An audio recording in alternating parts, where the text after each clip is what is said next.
बुद्धिरस्य ज्ञानेश्वरस्तु भगवान् अवतीर्ण एव। श्रीरंगनाथ गुरुराज नमोस्तु तुभ्यं। वाद्य जाते विन ध्वनी, काष्ट जाते विन वनी, तैसे विशेष ग्रासुनी स्वयेची आसे। वाद्य जाते विन ध्वनी, काष्ट जाते विन वनी, तैसे विशेष ग्रासुनी स्वयेची आसे। माऊली ज्ञानेश्वर महाराज चांगदेवाला उपदेश करीत असताना परमात्म्याचं स्वरूप कसं आहे, तुझं स्वरूप काय आहे, ब्रह्मस्वरूप काय आहे, याच्याबद्दलचं चिंतन आपल्याला सांगतात. आतापर्यंत झालेल्या विषयामध्ये दृश्य, द्रष्टा, दर्शन अशी जी त्रिपुटी आहे, ही त्रिपुटीसुद्धा परमात्म स्वरूपच आहे. म्हणजे कल्पित अशा प्रकारची असणारी त्रिपुटी अधिष्ठान रूप असते. म्हणून दृश्य, दृष्टी आणि द्रष्टा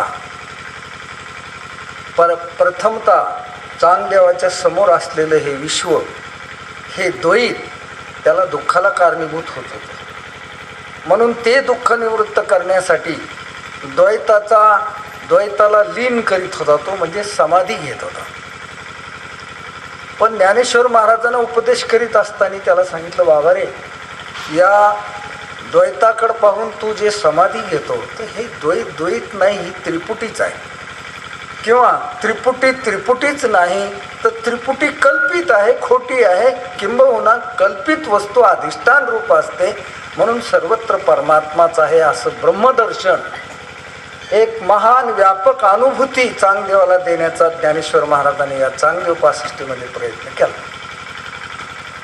आता ते सांगत असताना ते म्हणले, परमात्मा जो तुला सांगायचा तो असा आहे, त्याचं स्वरूप मी तुला सांगतो. मागच्या वेळीत आपण पाहिलं की निहाळायला सांगितलं महाराजांनी.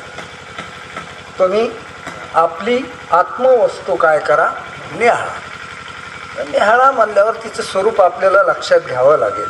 आणि तिला निहाळायचं म्हटलं की आपल्याला द्वैताचा निराश अगोदर करावा लागेल, तरच तिला काय करता येईल, निहाळता येईल. नाही तर नसता कसं निहाळता येईल आपल्याला.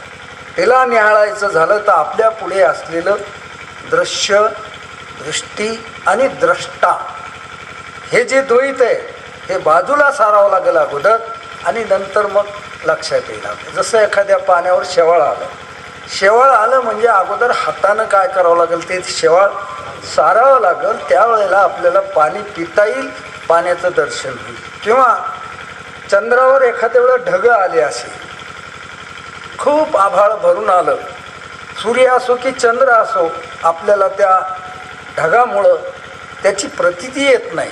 म्हणून वाऱ्यानं ते ढग जावे लागते.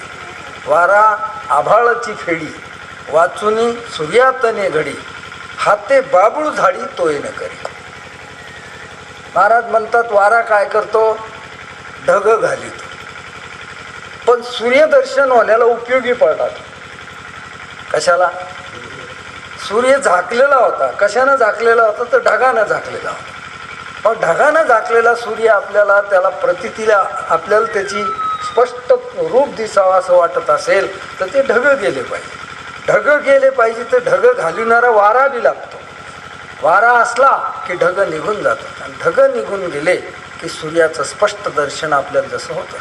किंवा पाण्यावर आलेलं शेवाळ आहे, शेवाळ असल्यामुळं पाणी दिसत नाही आपल्याला, ते पाणी प्यायला घ्यायचं आहे आपल्याला, पण वरून शेवाळ असल्यामुळं त्या पाण्याचं दर्शनही होत नाही, ते पिता बी येत नाही.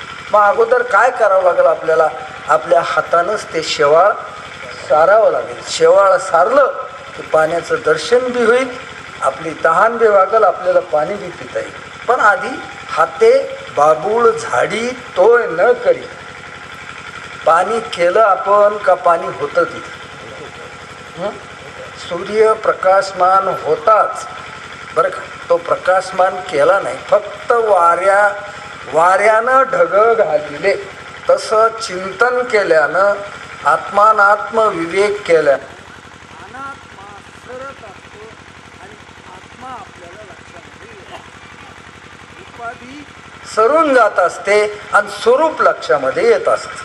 त्रिपुटी सरत असते आणि खाली आत्मा परमात्मा उरत असतो. दुजे खंडे उरला तो अवघारी, आपणा बाहेरी न लगे ठाव धुंडावा. महाराजांनी सांगितलं द्वैताचा निराश करायचा.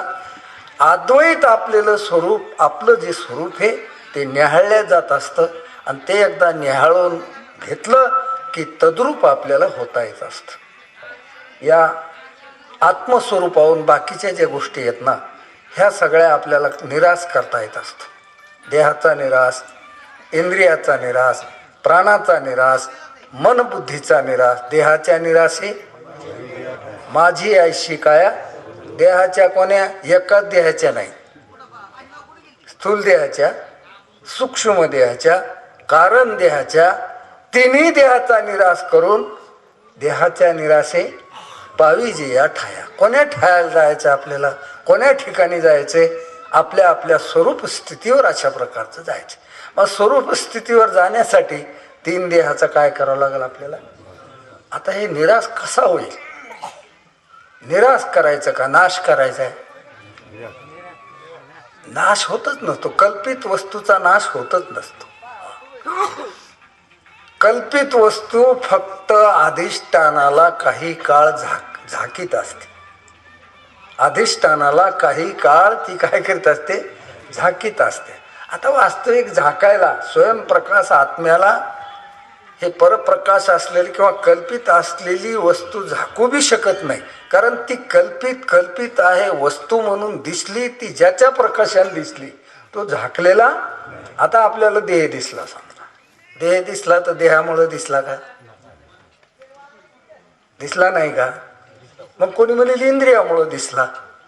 इंद्रियामुळं दिसला का असंही म्हणता येत नाही. उजेडत नसला तर इंद्रिय तरी काय पाहतील? मग कोणी म्हणलं उजेडामुळं दिसला का? उजेडामुळं दिसला असं जरी वाटत असलं तर उजेड जरी असला आणि डोळाच नसला तर काय काय दिसल हे सांगा. हा, डोळा असावाच लागेल ना. आणि डोळाच असावं लागेल का डोळ्यात मन यावं लागेल? जर मनच नाही डोळ्यात आलं तर देह कसा दिसेल आपल्याला? बरं, मन डोळ्यात आलं तर त्या मनात ज्ञान आहे म्हणून आपल्याला त्याच्याद्वारे या देहाचं काय झालं? ज्ञान झालं.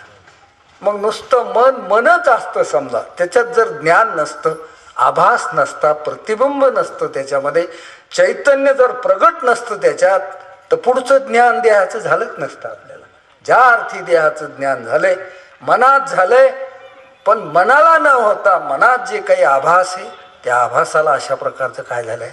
ज्ञान झालं. मग आभास ज्ञानरूप का जड रूप? आभास ज्ञानरूप, प्रकाश रूप का जड रूप आहे? ज्ञानरूप आहे, प्रकाश रूप आहे, स्वयंप्रकाश आहे. त्याला पाहण्याकरता मनाची गरज नाही, त्याला पाहण्याकरता इंद्रिय लागले नाही, त्याला पाहायला सूर्य लागला नाही, त्याला पाहायला देह बी सुद्धा पाहू शकला नाही. त्याला तो स्वतः स्वयंप्रकाशमान आहे.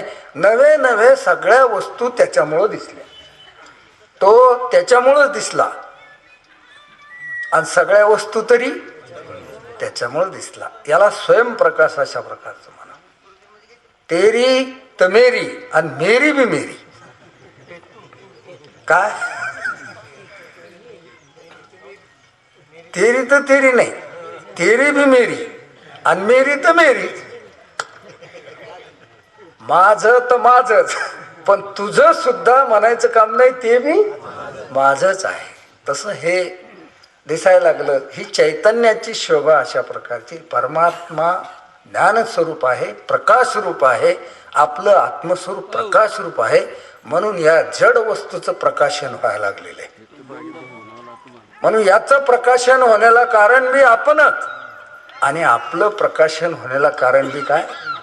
आपणच. अशा प्रकारचं अशी ही आत्मवस्तू निहाळायला सांगितली चांगदेवाला. चांगदेव म्हणजे एक मुमुक्षू आणि आपणही मुमुक्षू. आपल्याला सुद्धा निहाळायला सांगितली. नाही तर ही चांगदेव पासष्टी ऐकून ऐकून घरी गेल्याच्या नंतर तुम्ही असं ठरवताल की चांगदेवाला सांगितलं होतं. कोणाला? ज्ञानेश्वर महाराजांना सांगितलं आणि कोणाला सांगितलं?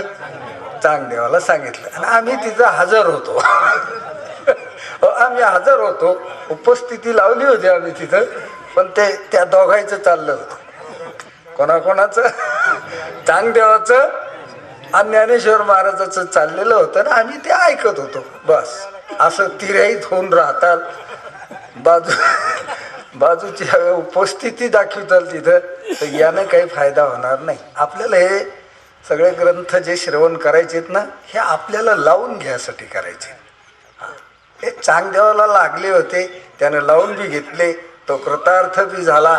तो कृतार्थ झाला तर आपल्यालाही होता येतं. हा मुद्दा ध्यानात घेतला पाहिजे. हा मुद्दा जर ध्यानात घेतला तर आपल्यालाही कृतार्थ होता येतं म्हटल्याच्या नंतर माणूस आपल्या चिंतनात प्रगती करीत असतो, पुन्हा पुन्हा पुढे वाटचाल करीत असतो, थांबत नसतो, बसत नसतो, तिर्याईत होत नसतो.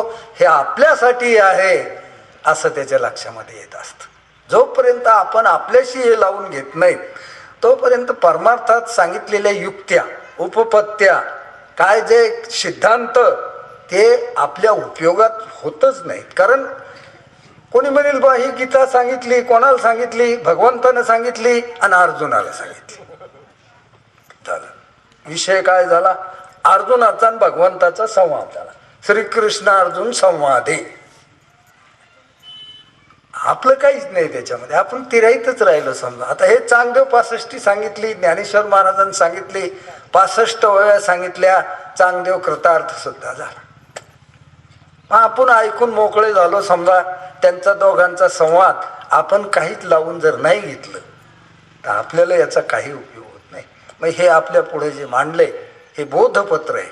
जसं चांगदेवाला बोध झाला, एक 65 वयाचं पत्र आहे, ज्ञानेश्वर महाराजांनं स्वतःच्या अक्षरात लिहिलेले आणि ते चांगदेवाला पाठविलेले. त्याच्यामुळं चांगदेवाला काय झाला, बोध झाला, चांगदेवाला झाला. आणि त्याच बोधाच्या द्वारे आपल्याला सुद्धा आपलं कल्याण करून घेता येतं. हे याच्यातून सिद्ध अशा प्रकारचं झालेलं आहे. म्हणून वस्तू निहाळायला सांगितली. ती वस्तू कोण आहे, तिचं काय स्वरूप आहे, स्वरूप लक्षण आणि तटस्थ लक्षण. लक्षणात असे 2 प्रकार सांगितलेले. आपल्याला लवकर परमात्मा लक्षात येत नाही म्हणून अगोदर त्याचं तटस्थ लक्षण सांगितलेलं असतं. तटस्थ लक्षण, तटस्थ लक्षण कधी असतं आणि कधी नसतं. नेहमीच असतं असं बी नाही आणि नसतं असं बी नाही. कारण आपण जग मान्य केलेले माणसं आहेत. आपण अगोदर काय केले, जग मान्य आहे. आपल्याला देवाचा अंदाज आहे, देवाबद्दल भावना आहे, देवाबद्दल एक कल्पना आहेत आपल्या, पण जग मान्य आहे आपल्याला. मग ज्याला ज्याला जग मान्य आहे त्या त्या माणसाला देवाचं तटस्थ लक्षण सांगत असताना साधू संतांनं सांगितलं की या जगाचं जे कारण आहे तो देव आहे. हा, जगाकुंजाची ओळख झाली तो तटस्थ लक्षणाचा देव आहे. इकडून ओळख झाली त्याची. आणि इकडून काऊन ओळख करून दिली, हा आपण चुकून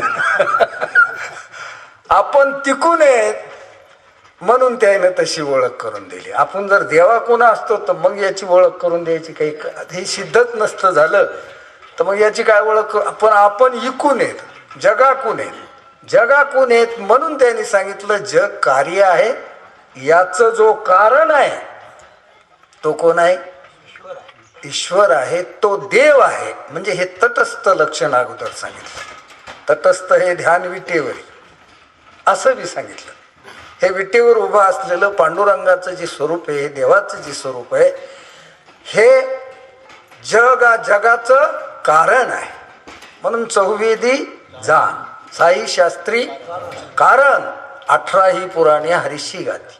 या जगाचं कारण असलेला जो हरी आहे तो हरी म्हणजे तटस्थ लक्षण सांगितलं तिथं. त्याचं वेदानं, शास्त्रानं, पुराणानं गायन केलेलं. कोण्या हरीचं, जो जगाला कारण आहे अशा हरीचं. म्हणून स्वरूप सांगत असताना देवाचं अगोदर तटस्थ लक्षण. आता हे जग कधी असेल कधी नसेल, काय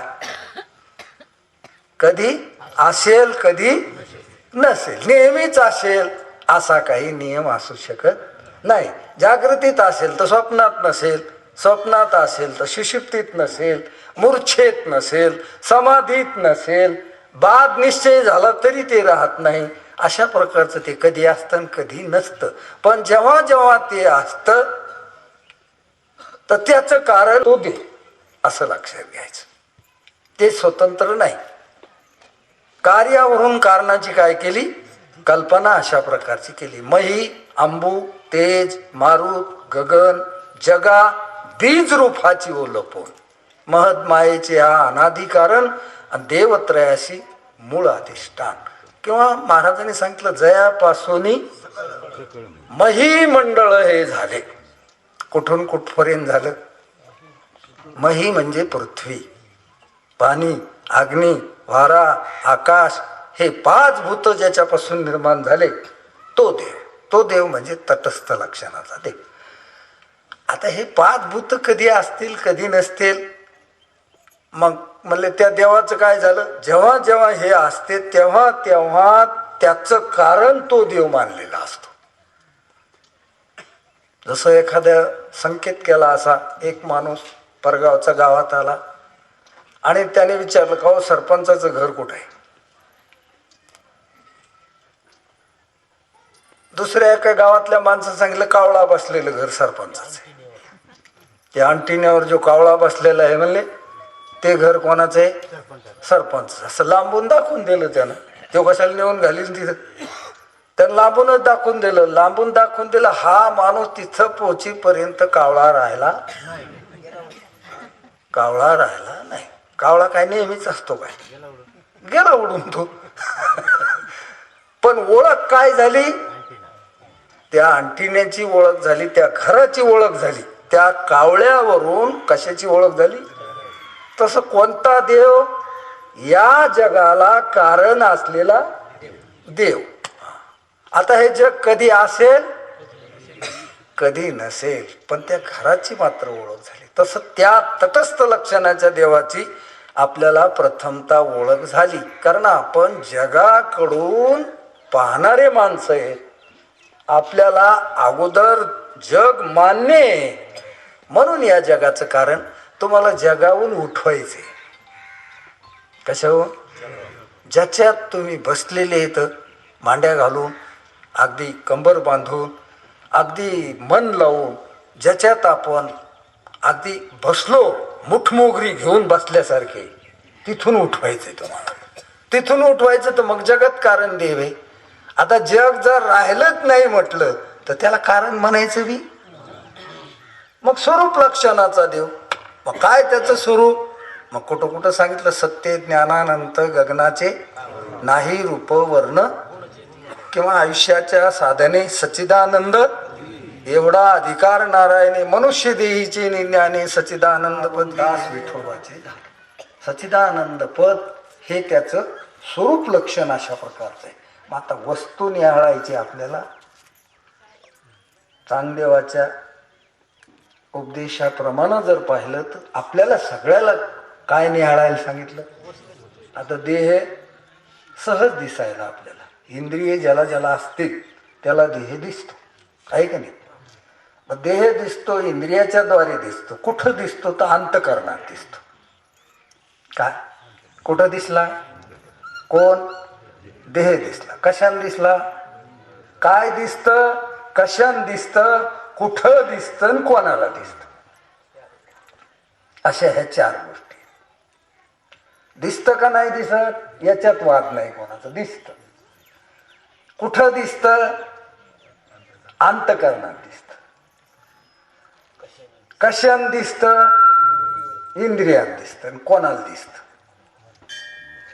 मग ज्याला दिसतं हे त्यो निहाळायचं आहे आपल्याला. देहाल देह दिसला का? देहाल देह दिसला का? आपल्याला दिसला का नाही? हे पक्क आहे का याच्यात काही डळमळीत आहे अजून? आपल्याला देह दिसला याच्यात काही संशय आहे का आपल्याला? नाही. बरं देहानं देह दिसला का? नाही. कशानं दिसला? इंद्रियानं दिसला. आलं का लक्षात?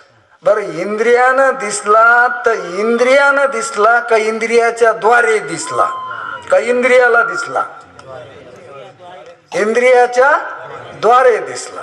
बर, इंद्रियाच्या द्वारे दिसला तर इंद्रियाला दिसला का देहाला दिसला का अंतकरणात दिसला? मग अंतकरणाला दिसला का? दिसलाच नाही का? दिसला. मग तो पाहणारा जो आहे देहाला, त्याला निहाळायचंय आपल्याला. ते स्वरूप आपलं आपल्याला लक्षात घ्यायचं. ते रूप पाहिजे आपुले आपणच इदंतेशी वाळले, मी पणे विन डहारले. आणि ते रूप पाहिजे आपले आपले आपणच स्वरूप पाहायचं. जसं देह वेगळा म्हणून पाहिला तसं आपलं वेगळं स्वरूप म्हणून पाहायचं नाही. पाहता बी येत नाही आणि पाहण्याचा खटाटोप बी करू नये.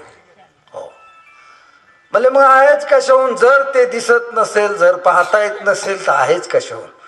त्याच्यामुळं माऊलीने इथं दृष्टांत दिला एक चांगदेवाला सांगत असताना, वाद्य जाते विन ध्वनी.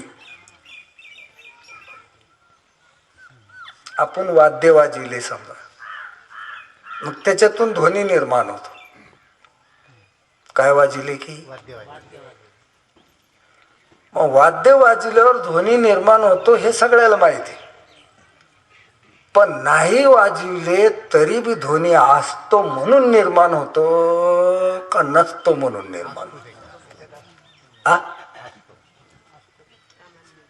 त्याला काहीतरी वाद्य वाजलं की ध्वनी निर्माण होतो, म्हणजे मुळात असतो म्हणून तो निर्माण. तिथं जर नसताच तो निर्माण झाला नसता. वाद्य जाते विन ध्वनी, काष्ट जाते विन वन्नी. अग्नी, लाकडं असले की आपल्याला प्रगट झालेला दिसतो. बर, लाकडं असले की प्रगट झालेलं दिसतो, पण लाकडं नसले बर का, किंवा लाकडं आहेत पण प्रगट झालेला अग्नी नाही, मग त्या लाकडात सामान्य अग्नी आहे का नाही? कोणता अग्नी? वाद्यात सामान्य ध्वनी आणि लाकडात सुद्धा सामान्य काय? आता आपल्याला दिसला नाही का अग्नी नाही? हा, जर लाकडं लाकडावर घासले तर प्रगट होतो अग्नी. प्रगट होतो म्हणजे असतो म्हणून प्रगट होतो. तसं हे दृश्य, द्रष्टा, दृष्टी असली तर त्याचं अधिष्ठान आपण मानायचं. अधिष्ठान म्हणतो त्याला. हे असलं तर विशेष झालंय. काय झालं? जाणणारा म्हणलं की विशेषत्वाला प्राप्त झाला. आता जाणण्यात येणारी वस्तूच नाही म्हटलं की विशेषत्व त्याचं संपलं. सामान्य रूपानं तो प्रगट, सामान्य रूपानं सगळ्यामध्ये आहे. जसं लाकडात अग्नी आहे पण कसा आहे? सामान्य आहे. वाद्यामध्ये ध्वनी आहे पण कसा आहे? म्हणजे आहे कशावरून? वाजविल्यावर प्रगट होतो म्हणून. लाकडात अग्नी आहे कशावरून? प्रगट होतो. घर्षण केलं की काय होतो? तसं शरीरात आत्मा आहे कशावरून? कशावरून? शरीर कळतं म्हणून. काय कळतं म्हणून? शरीर म्हणजे दृश्य कळालं. दृष्टी, द्रष्टा हे त्रिपुटी ज्यावेळेस पुढे येते आणि ती आपल्याला कळते, त्याचा अर्थ ती पुढं असली तरी तो आहे, कारण त्याच्याशिवाय तिचं ज्ञान नाही. आणि ती कल्पित ठरली नाही जरी ठरली तरी तो अशा प्रकारचा आहे. म्हणून दृष्टांतानं सांगितलं महाराजानं, बाह्य समूह असला वाद्याचा समजा, तबला आहे, पेटी हे, अमुक हे, आणि मग त्याच्यातून ध्वनी निघतो. वाजविलं की काय निघतो? त्याच्यातून ध्वनी निघतो. पण त्याच्यातून ध्वनी निघाला म्हणजे त्याच्यात होता म्हणूनच निघाला. लाकडात अग्नी होता म्हणूनच घर्षण झाल्याबरोबर काय झालं? प्रगट अशा प्रकारचा झाला. तसं या सर्व विश्वामध्ये आत्मा आहेत पण सामान्य रूपानं आहे. कोणत्या रूपानं? आणि तो विषय झाला काय झाला? जसं विशेष अग्नी झाला की लाकडं ठेवीतच नाही, जाळून टाकतो का काय करतो. तसं दृश्य द्रष्टा दर्शन हे संपूर्ण विश्व आहे. आणि हे विश्व विश्वामुळे नाही, ज्याच्यामुळे याचं ज्ञान होतं. कोणामुळं कोणाचं ज्ञान? आत्मस्वरूपामुळं या विश्वाचं आपल्याला काय व्हायला लागलंय? ज्ञान व्हायला, म्हणजे कळायलंय विश्व. तर विश्वाचं कळणं का आत्म्याचं कळणं? विश्वाचं ज्ञान का आत्म्याचं ज्ञान? हा, मग आत्म्याचं ज्ञान आहे म्हणून आपल्याला उजेडात आली. काय काय उजेडात आली? त्रिपुटी, दृश्य द्रष्टा आणि दर्शन. आणि ही त्रिपुटी खरी ठरली नाही. दृश्य नसेल तर दृष्टी नाही, दृष्टी दृश्य नसेल तर द्रष्टत्व सुद्धा नाही. असं चिन्मात्र असलेलं, आवाच्य असलेलं असं आत्मस्वरूप अशा प्रकारचं आहे. जसं वाद्य न वाजिता ध्वनी आहे, न वाजलं तरी काय आहे? सामान्य ध्वनी आहे. प्रगट जरी नाही झाला अग्नी तरी सामान्य रूपानं लाकडात जसं आहे तसं प्रगट जरी नाही झाला देव, बरं का, तरी बी सामान्य रूपानं काय आहे? वस्तू आहे. आणि कसं आहे म्हणले? त्याला नाम नाही, रूप नाही. देवा नाही रूप, देवा नाही आणि देवा नाही गाव. मग हे नामरूप कोणाला आलं म्हणले? हे सगळं नामरूप संबंधू, जाती क्रिया भेदू, हा आकाराशीच प्रवादू, वस्तूशी नाही. ही अशी वस्तू निळावं लागत असते. वस्तूला नाम नाही, वस्तूला काय नाही, रूप सुद्धा नाही. ते कीर अनामा जाती, काहीच जेथ नाही. जिथं काही नाही असा तो असलेला, सामान्य स्वरूप असलेला असा परमात्मा, त्याचं चांगदेवा आपल्याला दर्शन झालं पाहिजे. जे म्हणता नये काही. कसा म्हणा देव? सत म्हणावं का असत म्हणावं? सत हा शब्द तरी असताची व्यावृत्ती. कशाच्या? असत आपल्या डोक्यातून काढून टाकायचं म्हणून त्या आत्म्याला सत असं नाव दिलं. असोताची व्यावृत्ती सत म्हणू आली श्रुती, किंवा जडाचे व्यावृत्ती चित म्हणू आली श्रुती, किंवा दुःखाच्या व्यावृत्ती करता आनंद म्हणू आली श्रुती. वास्तविक सत चित आनंद हे त्याचं नाव नाही, पण आपल्याला कळायसाठी म्हणून त्या शब्दाची योजना केली आणि म्हणून त्याला सचित आनंद असं काय दिलेले? नाव दिलं, शब्द दिले. वास्तविक महाराज इथं चांगदेवाला सांगतात, जे म्हणता नये काय, जाणो नये कैशेही, असतची आशे पायी असणे जाया. बस. कसं जाणावं त्याला? कसे बोटाने दाखव तुला घे अनुभव श्री गुरुच्या मुला.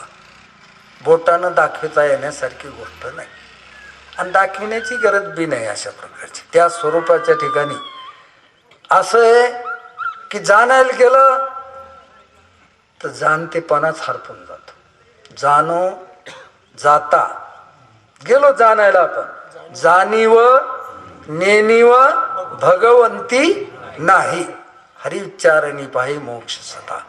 जाणीव का नेणीव?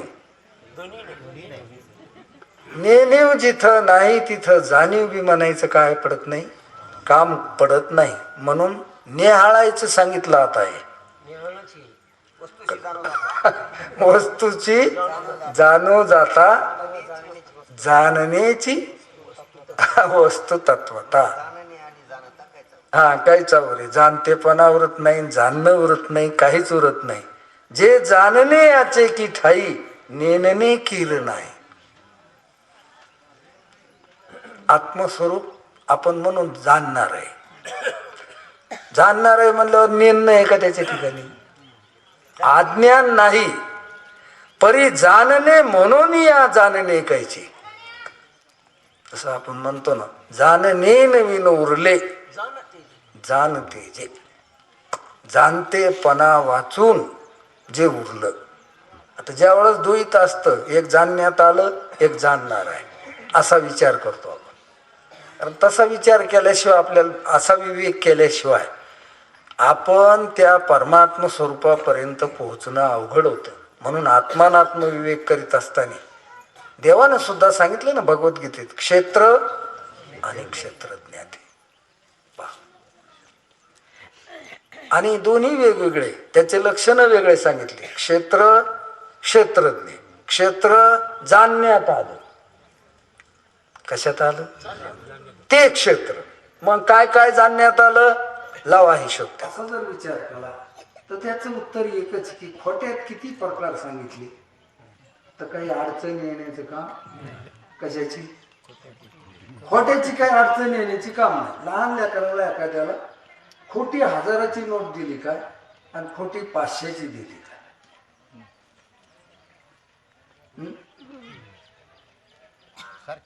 काहीच नाही, सारखेच. कागद द्याला दुसरा हातात आहेत काय, त्याच्यात त्याचं काहीच मूल्य नाही. जसं आता 500चं 1000च्या नोटाचं काय काहीच मूल्य. लहान लेकराच्या हातात दिल्या आता आता त्याला कंच वाटत 500ची दिली 1000ची दिली, पण ती काहीच नाही दिली, ती काहीच नाही. तसं खोट्यामध्ये 5चं झालं काय, 25चं झालं काय, 3चं झालं काय. कोणी म्हणलं 2च क्षेत्र, प्रकृती पुरुष आहे, बरं 2 तितके भरते. कोणी म्हणलं 3 आहे, चला मग त्रिपुटी ते त्रिपुटी, 5 तर 5 पंचभूताचा गोंधळ, चला 5 25 तत्व तर 25, 1 3 5 मेळा. आणि मग त्याच्या पुढे सांगितलं 36 तत्वाचा मूळ आहे. त्याच्या पुढे 25 सांगितलं 82 तत्वाचा मूळ आहे. किती तत्वाचा. आता हे तत्व कमी झाले काय जास्त झाले, हो ते जास्त झाले तरी तत्व आहेत खोटे बरोबर, पण ते जाणण्यात आले. कशात आले, आणि जाणणारा एक आहे. कसा आहे, आणि मग तो क्षेत्रज्ञ आहे आणि हे क्षेत्र आहे. अशी निवडानिवड केली. क्षेत्र आणि क्षेत्रज्ञ ते जाणणे जे निवृत्ते ज्ञान ऐशे तयाते, तरी क्षेत्रज्ञ जो येथे तो मीच जाण. हा सिद्धांत वारकऱ्याचा देव येथे आहे. क्षेत्रज्ञ जो येथे तो मीच. हा येथे बी आहे, पण इथं शरीर बी, इथं इंद्रिय, इथं प्राण बी, इथं मन बी, पण तो नाही. हा याला सोडून तो मीच असे, असा क्षेत्र क्षेत्रज्ञाचा विवेक. मीच जाण निरुते, बर का. सर्व क्षेत्राते संगोपोनी असे. पहा पुन्हा सांगितलं, ह्या सर्व क्षेत्राला अधिष्ठान जो आहे, या त्याच्या सत्तेनं हे सगळं क्षेत्र आपल्याला उजेडात आलेले, असा स्वयंप्रकाश असलेला असा आत्मा आपलं स्वरूप आहे. हे अर्जुना असं देवाने त्याला सांगितलं. मग आता इथं क्षेत्रज्ञ आहे म्हणल्यावर देव कुठे आहे, इथंच आहे का तुम्हीच आहे. तुझे खंडे तरी उरला तो, बर उरला तर कुठं उरला, हा दुसरीकडे नाही, आपणा बाहेरी. आता बाजूला पाहण्याची काही गरज नाही. जो उरला तोच हरी आहे, तोच तू आहे. हे महावाक्य. म्हणून हे महावाक्य आपल्याला ऐकायला मिळालं पाहिजे. परमार्थातलं महत्वाचं शेवटचं टोक म्हणजे महावाक्य. महावाक्यापर्यंत जाण्यासाठीची तयारी करणं आहे आपली. परमार्थ करायचा म्हणजे काय करायचं, महावाक्य श्रवण घडावं आपल्याला. महावाक्य श्रवण घडून तसा निश्चय व्हावा, हे श्रवण आहे. वेद वाक्याच्या तात्पर्य निश्चयाला श्रवण म्हणतात. वेद वाक्याचं तात्पर्य काय, तू ब्रह्म आहेस, जीव ब्रह्मरूप आहे, हे तात्पर्य. अयम आत्मा ब्रह्म, अहम ब्रह्मास्मी, प्रज्ञानम ब्रह्म, तत्वमसी, एका महावाक्यानं ते तू आहेस सांगितलं, ईश्वराकडून घेतलं. आणि बाकीच्या 3 महावाक्यानं इकून घेतलं. जीव ब्रह्मरूप आहे, अहम ब्रह्मास्मी, प्रज्ञानम ब्रह्म, हा तू ते आहेस. आणि एका महावाक्यात सांगितलं ते तू आहेस. याला ओतप्रोत चिंतन म्हणते. तसं तिकून बी इकडे येता आलं पाहिजे, इकून बी हा एकीकडूनच प्रवाह नसला पाहिजे असा, तिकूनही इकडं आणि इकून बी तिकडं, असं ओतप्रोत चिंतन अशा प्रकारचं चांगदेवाच्या रूपानं, आणखीन अर्जुनाच्या रूपानं, अनेकाच्या रूपानं, मुमुक्षूच्या रूपानं आपल्याला ऐकायला मिळालं. म्हणून महाराज म्हणले, हे पा जाणता आहे का तो? नाही नाही, जाणायलाच काय नाही तर जाणता म्हणायचं बी काही कामच नाही आपल्याला. उदाहरणं आपल्याला माहित आहेत की ज्याला मामा, ज्याला भाचाच नाही त्याला मामा म्हणायचं बी, हा ज्याला पत्नीच नाही तर तो कोणाचा पती बी नाही. तसं जाणायलाच काही शिल्लक नाही. काय नाही, जाणायलाच काही राहिलं नाही तर जाणता म्हणायचा काही म्हणायचंच काम नाही. म्हणजे आता पस्तूर तर तुम्ही जाणता म्हणले होते. अहो आमच्या पस्तूर तर जाणायला होतं आमच्या पुढं, म्हणून आम्ही त्याला काय म्हणलो, निवडानिवड केली. निवडानिवड केली तर जाणणारच उरलं नाही. जाणणार विचारात संपून गेलं. विचारिता ते प्रपंच सहज सांडवले, मग तत्वता तत्वरले. लटिका व्यवहार वाया एरझार हरिविना. हे लटकं ठरलं सगळं. मग याला काय जाणायचं? जाणनेन जे उरले जाणते जे. आपल्या 7व्या अध्यायामध्ये ते ज्ञान जे सांगितलं ना आपल्याला, जाणीव जेथन रेखे. काय चालत नाही तिथं? जाणीव चालत नाही. जाणीव जेथन रिगे, विचार मागुता पावली, तर्कू आयनी नेगे. अर्जुना तया नाव ज्ञान, येर प्रपंच हे विज्ञान, तेत सत्य तो बुद्धी अज्ञान, हेही जाण. आता अज्ञान अवघे विज्ञान निशेष करपे, अज्ञान ते स्वरूपे. आपल्याला ज्ञान होतं का ज्ञान स्वरूपच आपण? आपल्याला ज्ञान नसतं होत. आपण कोण झालेलं ज्ञान कोणाचं असं नसतं होत. आपणच ज्ञान आहे हे लक्षामध्ये, स्वरूप ज्ञान स्वरूप अशा प्रकारचं हे लक्षात येत असतं. मग ऐकतयाचे व्यसन तुटे, बोलतयाचे बोलणे खुंटे. जे साना मोठे उरो नेती. लहान मोठा असं काही उरत नाही बरं का. अधिकारी अनाधिकारी किंवा जाणणारा न जाणणारा हे काहीच उरत नाही. असं स्वस्वरूपाचं ज्ञान चांगदेवाला सांगत असताना ज्ञानोबा राय म्हणले, जाणनेची की ठाई नेनने केर नाही.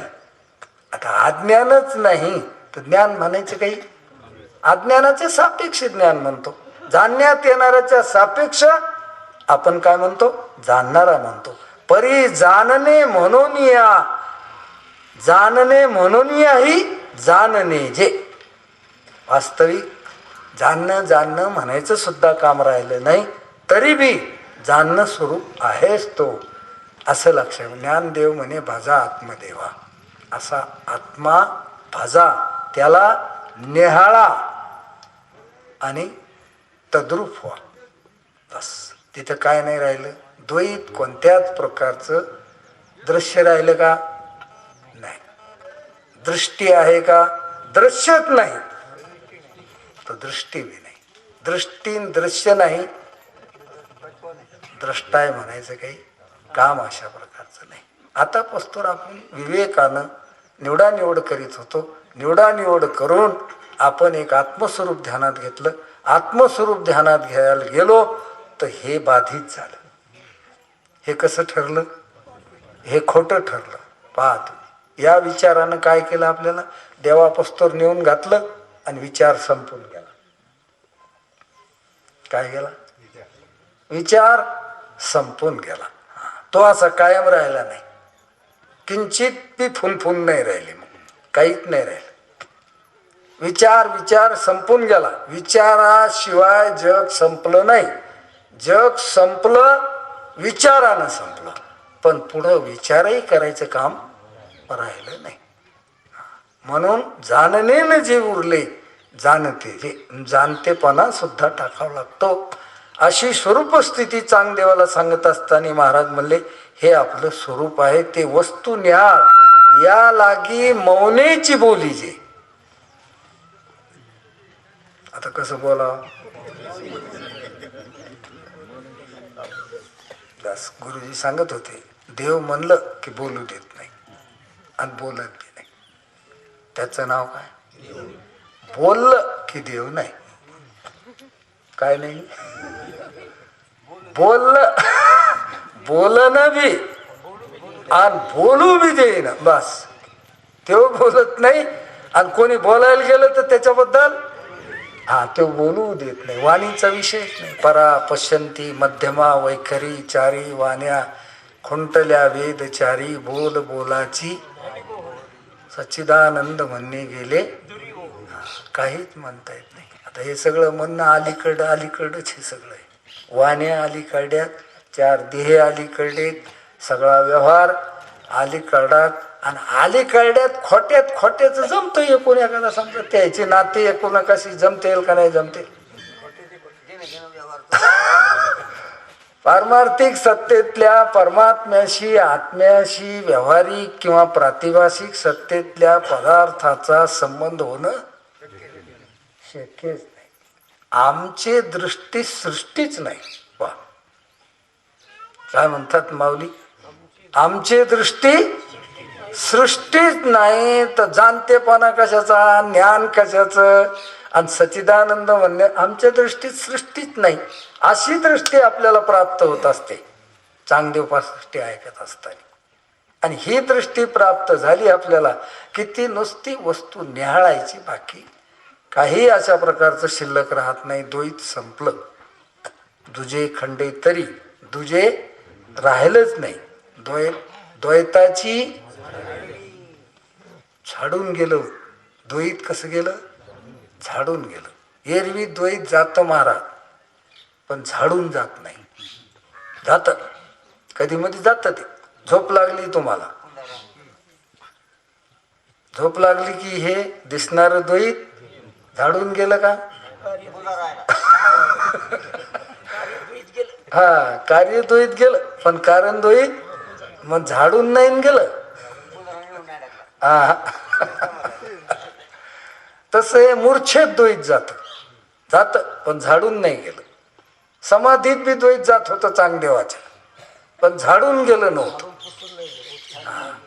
उत्थान पावलं की कचरा होताच कावडाच्या मागून, असा पुंजा होताच.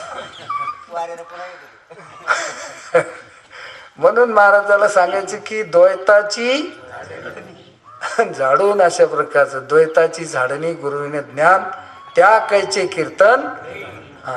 अशा माणसाला नामसंकीर्तन घडत नाही. काही लोक म्हणतात आम्ही नामाचे धारक आहे, आम्हाला काय करायचं त्या नेनो प्रकार आणि सर्व भावे विठ्ठलाचे प्रमाण न जाणतात म्हणतात. असं हे असं भजन जे आहे ना, अज्ञानाची भक्ती, इच्छिती संपत्ती तयाची चित्ती देव कायचा. ते म्हणतात आम्ही नामाचे धारक आहेत, तुमचं वेदांत तुमचं ज्ञान हेन ते जमत नाही आम्हाला.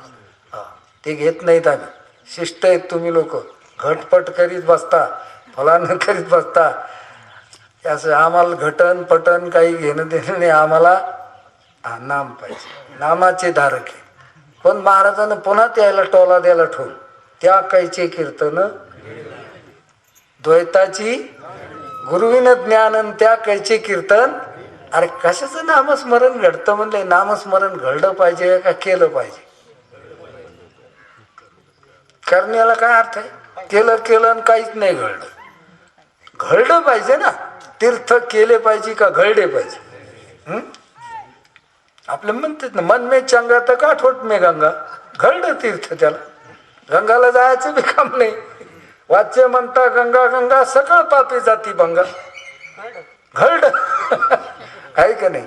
एका माणसानं गाव खर्च शेत केलं, 20,000 केलं, 20,000 खर्च लावला. आणि मागलच्या सारखा दुष्काळ पडला. गेल्या 2 वर्षात होता ते. पाऊसच नाही पडला. पेरणी झाली, जरा जरा उगवलं ते पहिलंच, तर उशिरा पेरलं.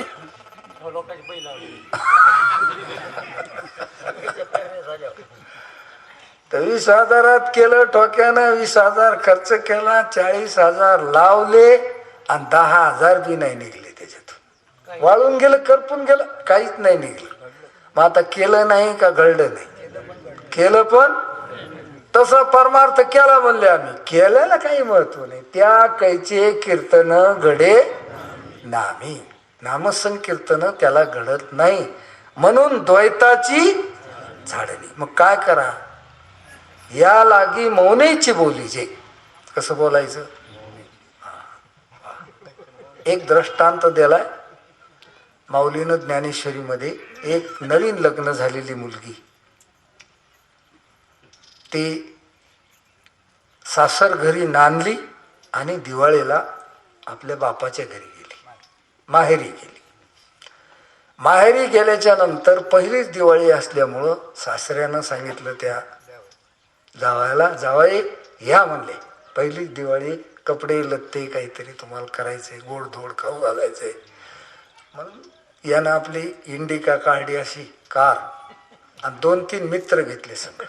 आता सासरा म्हणजे श्रीमंत होता आणि आमंत्रण बी दिलं त्यांनी, या म्हणून तुम्ही आता पहिलीच दिवाळी साजरी करायची म्हणून.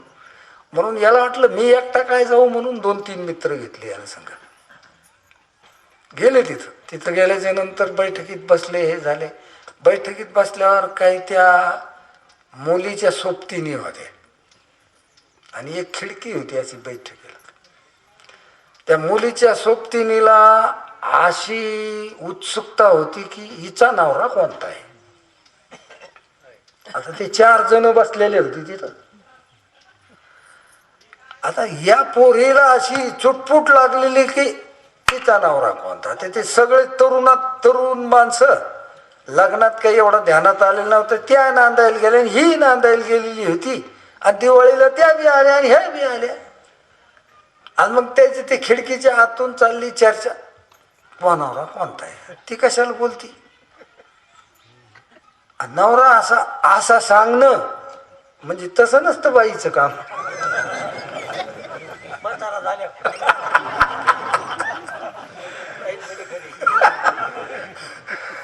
तसं सांगायचं असलं तर म्हातारपण लागत मग त्याला. नाहीतर पण न बोलताच सांगावं लागत असत.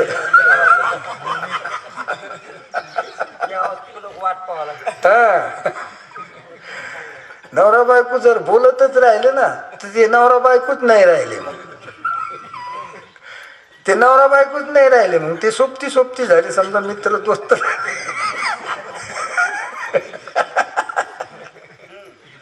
न बोलता त्याचा सगळा संवाद असला पाहिजे. न बोलता तर ते म्हणते कोणानं सांगायचं असतं. समजा पाहुणा आला जेवायला आणि नवरा बी बसलेला आहे, बाई वाढायला असली समजा, ती पाहुण्याला घ्या म्हणते, नवऱ्याला म्हणतच नाही, मौनातच सांगते त्याला ती सगळं. कारण तिला माहित असतं याचं रोजचं जेवण 1.5 पोळीच्या वर खात नाही, म्हणून याला घ्या म्हणायचं कामच नाही. पाहुण्याचं जेवण माहित नसतं तिला, त्याच्यामुळं ती परत आली की पुन्हा म्हणते घ्या ना चतकोर, घ्या ना चतकोर, घ्या ना थोडी, घ्या ना एक कुटका, असं काहीतरी ते आग्रह करते. नवऱ्याला आग्रह करायचं कामच नाही, कारण त्याचं जेवण हिला स्पष्ट माहीत अशा प्रकारे. म्हणून त्याला न बोलता सगळा व्यवहार होत असतो. खुनाखुनानच चालत असतं ते. कशानं? नवरा बायकोचं खुनाखुनानच चालत असतं. आणि बोलून चालून चालत असलं ना तर नवरा बायकोच नाहीत, ते मित्र झाले. म्हणून ते एकोणाकाला नावानं हाक मारीत असते. आताच्या पोरी नवऱ्याला बी नावानंच हाक मारतात, यानं रंगराव आणि तेव्हा म्हणत तू सुमनताई यानं पहा. हे नवरा बायकोचं नातं राहिलं नाही, मित्र दोस्ताचं नातं झालं ते, बरं का. मग त्या मुली विचारू लागल्या तिला, तुझा नवरा कोणता, तुझा. ती मुकाट्यात बसली, काहीच बोलली नाही. मग मग एका पोरीने विचारलं ते टोपीवाला आहे का? तिनं फक्त बोललीच नाही, बोललीच नाही, काहीच बोलली नाही. मग तिनं ओळखून घेतलं टोपीवाला नाही दिसत. मग ते बालवाला आहे का? ते बालवाला बी नाही. मग ते रुमालवाला आहे का? ते रुमालवाला बी नाही म्हणले. मग ते उपरण्यावाला आहे का? उपरण्या आता जो राहिला होता खाली, उपरण्यावाला नाही, टोपीवाला बी नाही, बालवाला बी नाही, तिन्ही वगळले. आणि उरला तो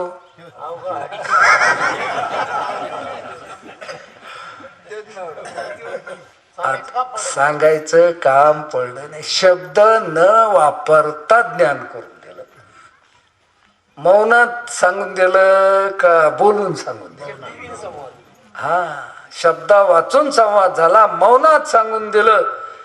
शब्द गिब्द काही वापरायचं काम पडलं. तसं ज्ञानेश्वर महाराज सांगदेवाला सांगत असताना म्हणते, या लागी मौनेची बोली जे, काही न होनी सर्व होईजे. इकडं पाहिलं तर काहीच नाही झाला, आणि इकडं पाहिलं तर सगळा तोच झाला. नव्हता लाईजे काहीच नाही. पाहायला गेलं तर काहीच नाही, काय झाला तर काहीच नाही झाला, आणि काय नाही झाला असं म्हणायची सोयच नाही. सगळं सगळं तोच झाला. विश्वी विश्वंभर परिहरची न लगे. विष्णुमय जग वैष्णवाचा धर्म, भेदाभेद भ्रम ओम विश्वम विष्णू. जग नोहे अवघा जनार्दन, ऐशे ऐकता निवती साधू जन. एका जनार्दनी बाणली निजखून, झाली संध्या संदेह. नाना बोधाची ये सोयरिके, साचपण जेणे एके. नाना कल्होळ माळिके, पाणीची जेवी.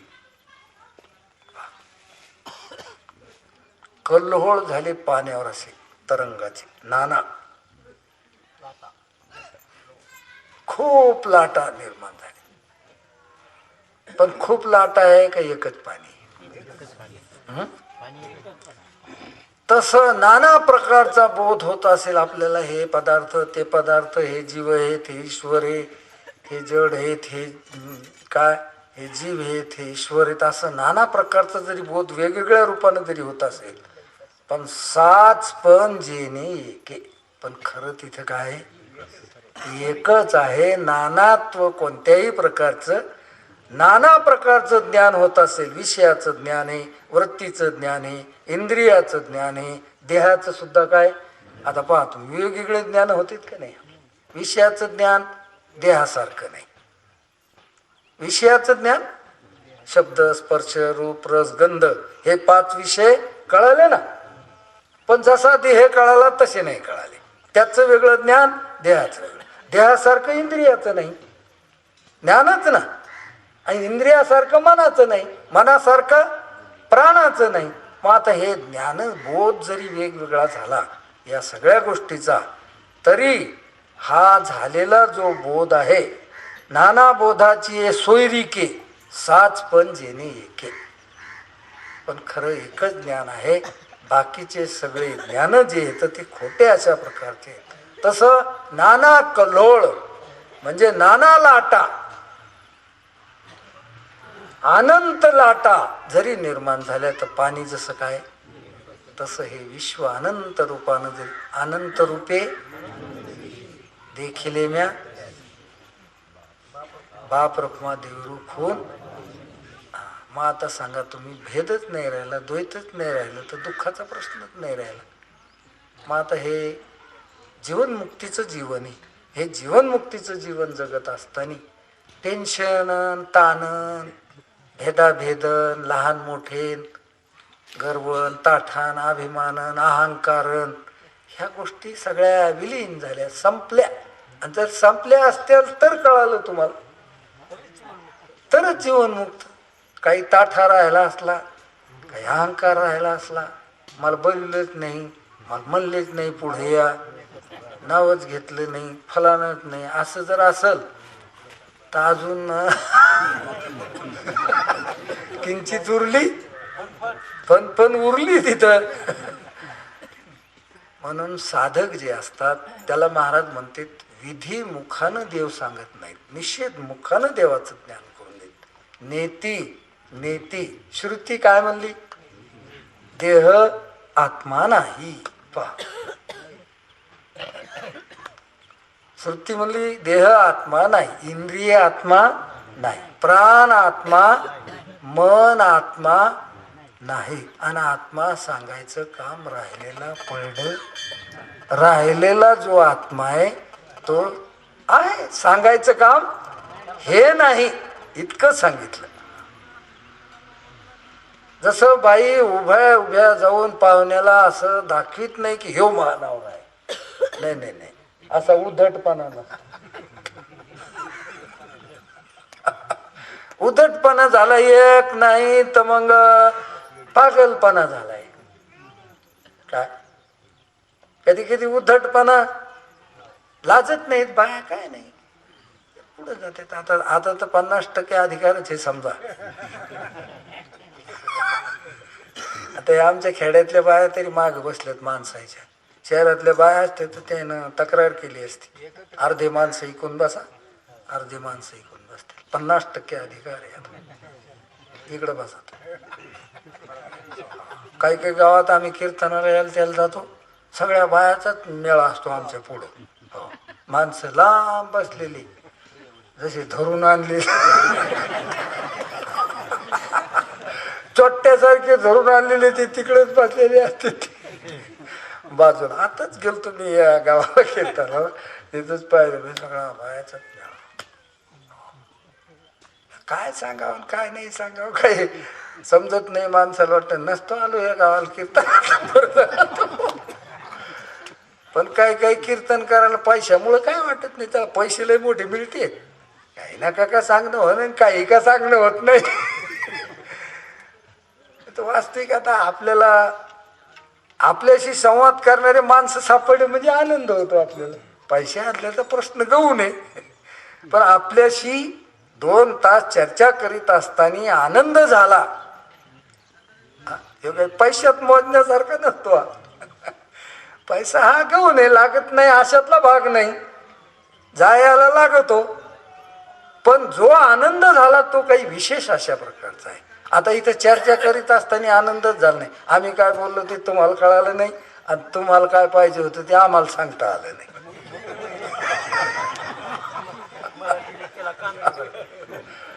कानडीने केला मराठा भरतारण एकाचे उत्तर, तिने पाचारीले इलुबा म्हणून. आता कोणाचा मेळ कोणाला जर नाही लागला समजा तर काय आनंद होत नाही. त्या संवाद म्हणता येत नाही, तो विसंवाद अशा प्रकारचा झाला. म्हणून परमात्मा सांगत असताना माऊली चांगदेवाला सांगायले, बाबा अनेक प्रकारचं ज्ञान झाल्यासारखं वाटत असं तुला, देहाचं वेगळं, इंद्रियाचं वेगळं, प्राणाचं वेगळं, शरीराचं वेगळं, या विषयाचं वेगळं, असे बोध जरी वेगवेगळे वाटत असले आणि या बोधाची एकमेकाची सोयरीक जरी जमत असली तरी 7 पंजेने एके, पण त्याचं एकत्व मात्र बिघडत नाही. नाना कल्होळ माळिके पाणी जेवी, जे देखते विन एकले देखते पण, हे असो आपणच इचो. आपल्याला आपणच आहोत, बस. दुसरं द्वैत कोणत्याही प्रकारचं नाही. असं अद्वैत चिंतन ज्ञानोबारायांनी चांगदेवाला सांगितलं. राहिलेला विषय आता दुपारी पोहता. पुंडलिक वरदे श्री ज्ञानदेव तुकाराम विठाला विठाला विठाला विठाला. पुंडलिक वरदा